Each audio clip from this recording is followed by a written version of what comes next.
Assalamualaikum warahmatullahi wabarakatuh. Perkenalkan, nama saya Nila Lailatul Maula, NPM 1901010056. Saya dari jurusan PAI kelas B dengan nomor urut 059. Baik, di sini saya akan menjelaskan tentang konsep ma'rifat ilahiyah.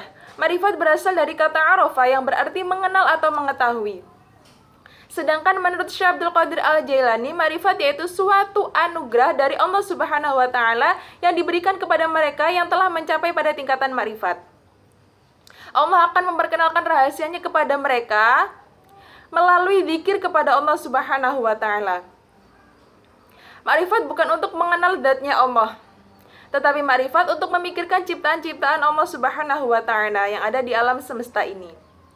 Jadi, ma'rifat yaitu perjalanan yang mengantarkan manusia semakin dekat dengan Allah Subhanahu wa taala, mengenalkan rintangan dan tantangan yang ada dalam perjalanan mendekatkan diri kepada Allah Subhanahu wa taala.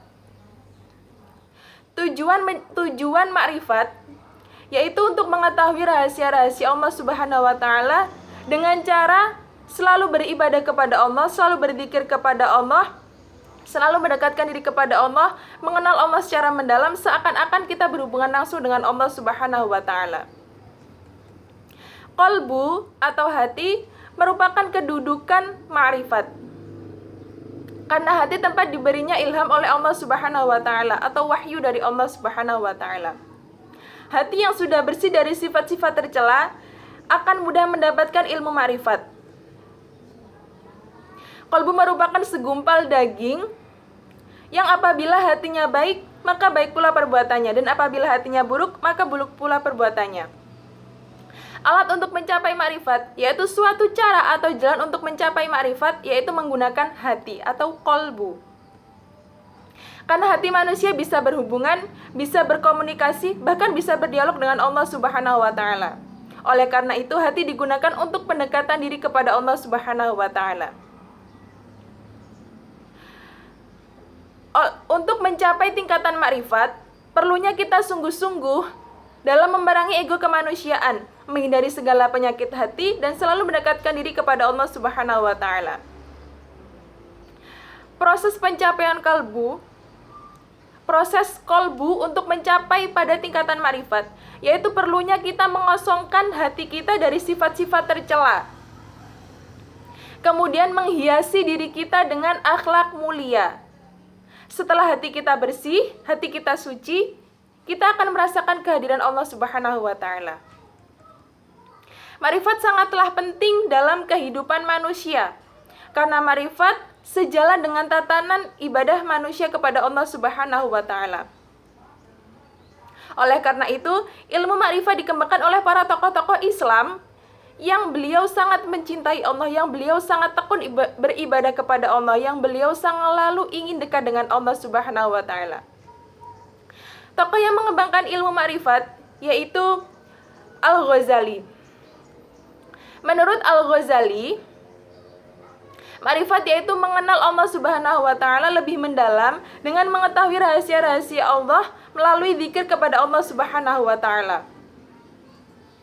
Ma'rifat tidak dapat dicapai oleh panca indera, tetapi ma'rifat melalui hati, karena hati sudah diberi ilham oleh Allah Subhanahu wa taala, yang kemudian direalisasikan melalui zikir kepada Allah Subhanahu wa taala. Al-Ghazali merupakan tokoh yang menarik dalam pendidikan, karena melalui pemikiran-pemikirannya, beliau mengamalkan ilmunya sehingga mengarungi samudera keilmuan. Tujuan pendidikan yang dicapai Al-Ghazali adalah mementingkan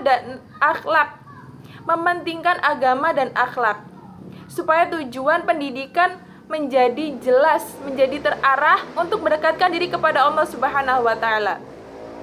Tokoh yang kedua yaitu Dhunnun al-Misri.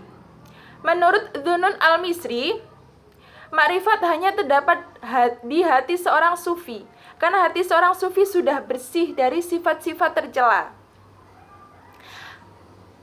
Seorang sufi perlunya memiliki sifat zuhud, yaitu menghindari kemewahan yang ada di dunia ini. Selain itu, seorang sufi juga perlu menerapkan riyadhah, yaitu latihan fisik dan jiwa untuk memerangi hawa nafsu. Sedangkan makrifat dalam pandangan Al-Quran, yaitu tertera dalam Quran surat Yusuf ayat 53, yang artinya, dan aku tidak menyatakan diriku bebas dari kesalahan, karena sesungguhnya nafsu itu selalu mendorong pada kejahatan, kecuali nafsu yang dirahmati oleh Tuhanku. Yang dimaksud di sini yaitu bahwa nafsulah yang selalu mendorong manusia sehingga manusia mudah terjebak dalam perbuatan buruk. Kecuali orang-orang yang mendapatkan hidayah atau petunjuk dari Allah Subhanahu wa Ta'ala. Oleh karena itu, ayat ini membentengi diri kita agar diri kita tidak mudah terbawa oleh hawa nafsu. Kemudian Rasulullah SAW bersabda, "Wahai umatku, tuntutlah ilmu dari Tuhanmu dan saling berwasiatlah kalian dengan akal. Karena dengan ilmu kalian mengetahui apa yang diperintahkan untukmu dan apa yang dilarang oleh Allah Subhanahu wa Ta'ala."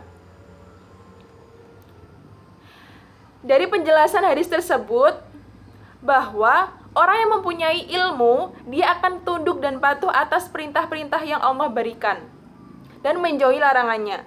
Begitupun sebaliknya, orang yang tidak memiliki ilmu, dia tidak akan tunduk dan patuh kepada Allah, bahkan membangkang Allah Subhanahu wa Ta'ala. Allah menciptakan manusia hanya untuk beribadah kepadanya. Oleh karena itu, melalui marifat inilah manusia diberi kesempatan untuk mendekatkan diri kepada Allah sehingga dapat merasakan kehadirannya dan dapat melihat menggunakan mata hati. Jadi kesimpulannya, marifat yaitu suatu konsep pengenalan Allah Subhanahu wa Ta'ala melalui berzikir kepada Allah, berpikir tentang ciptaan Allah sebagai tanda-tanda kekuasaannya, sehingga menguatkan iman dan hati dan menimbulkan rasa cinta dan kasih sayang kita kepada Allah Subhanahu wa Ta'ala. Menyadari bahwa tujuan hidup ini hanya untuk mencari bekal di akhirat, hanya untuk menggapai ridho Allah Subhanahu wa Ta'ala. Karena manusia milik Allah dan akan kembali kepadanya. Sekian dari saya, kurang lebihnya saya mohon maaf. Saya akhiri, wallahul muwaffiq ila aqwamit thoriq. Wassalamualaikum warahmatullahi wabarakatuh.